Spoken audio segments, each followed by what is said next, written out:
Hunters are saved! That's right, Blizzard has finally decided to make hunters useful and give them an actual raid buff. If you guys have been looking at the patch notes for the PTR, Blizzard has decided to bring back Hunter's Mark in the form of a raid buff. So what does this mean? What are the implications? Are hunters truly saved? And does this guarantee hunters a raid spot now? All of these questions will be answered in this video as we discuss the implications of this change and what this means going forward. And if you would be so kind as to smash that like button, subscribe to the channel, and hit that notification bell so that you guys are always among the first to always know when my latest video drops. So this all started with the patch notes being updated for the PTR in the patch 10.2 build, and it's basically going over how hunters are getting a reworked Hunter's Mark, which is going to act as a raid buff. Now this is kind of a huge deal because back during Vanilla WoW, Hunter's Mark acted as kind of a iconic hunter's ability, and that's definitely very true. You know, speaking from someone that's been playing the game for as long as I have, and especially someone who was playing a hunter in those very early years, Hunter's Mark was very iconic for a hunter. You know, especially when I think back for, when I played Vanilla WoW, I was on a PvP server, so anytime I was going to be fighting or, fighting against a hunter, the first thing I always saw was that Hunter's Mark debuff, and I'm like, oh crap. You turn around and there's a hunter pet flying right at you. So anyways, Blizzard did bring Hunter's Mark back during BFA. However, at that point, when they did bring it back, they had reworked the ability so much that it was essentially useless to use in combat, so no one ever used it after that. But that is all gonna change now, that's for sure. So let's look at what the new improved Hunter's Mark looks like. So here's the tooltip for the new version.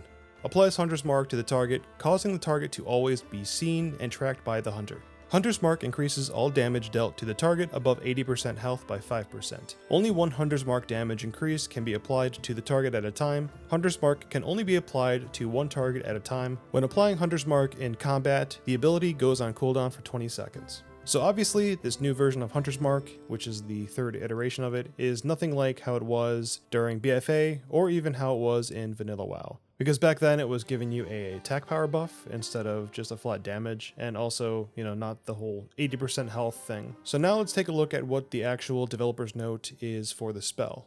So they say that, we like the idea of Hunter's Mark highlighting specific targets on the battlefield, so we have made an adjustment to Hunter's Mark to cause it to increase all damage taken by 5% on targets above 80% health. And now a few quick notes about this change. So when applying Hunter's Mark out of combat or before a pull, it continues to have no cooldown.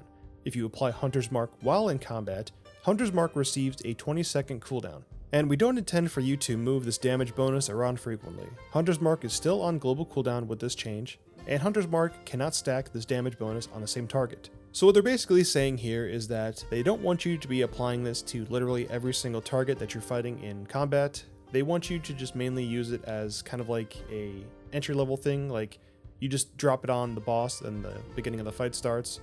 Or you can definitely be using this on priority ad targets, things like that. You're not going to be using this on literally every single ad that you have to kill during the encounter. So it's not going to be a situation where you're going to have to just constantly be reapplying this to certain targets. So now let's answer the question as to why you guys all clicked on this video in the first place. How good is this spell going to be for your raid group, and are hunters going to be guaranteed a raid spot now? The first part of that question is, it's okay, and the second part is maybe. So let's elaborate a little bit more on that. Ever since this post was out on the PTR, all the theory crafters have been going over this and kind of giving their thoughts on how good is this going to be? And from what I found, the general consensus is that this buff is, in the long run, it's only going to really give you guys about 1% increased damage across the board for your entire raid team. So that's actually not a lot. The class guide writers for Wowhead on Hunters put out an article about this, and it's a really good one, so I highly recommend you guys checking it out after this video. But I wanted to summarize what they're talking about here. So they said that a really good way to look at this is out of all the different forms of raid utility, this is by far the weakest one, because when you look at doing 5% damage for only about 20% of a boss's health, it's globally just about 1% extra damage. And basically, it's kind of like just assuming that this is going to make the bosses start out at 99% health instead of 100. And one argument that a lot of people will make is that when it comes to boss damage and health pools and things like that in general, typically when a boss is at, above 80% health, that's really the most safest place to be when it comes to fighting a boss mechanic or just encounter in general. And generally, the last 25% of a boss's health is when You know, that's like the most impactful moment of a fight, right? So a lot of people are saying that this raid buff is just not really that good, and it would be a lot better if it was the last 25% of a boss's health instead of 80%. And me personally, I feel like they need to just get rid of the 80% health thing and just make it just be a flat 5% damage buff. And at the end of the day, I definitely think this is a good step in the right direction. However, I feel like Blizzard really needs to buff this or change it and make it just more impactful in general. But either way, that's all I've got for you guys today. Let me know your thoughts in the comments section, what you guys think about Hunter's Mark in general, and if you guys think this needs to be buffed, or do you think that hunters don't need a ability like this anyways. Thank you guys so much for watching my videos. I'm still Solo, and I'll see you guys next time.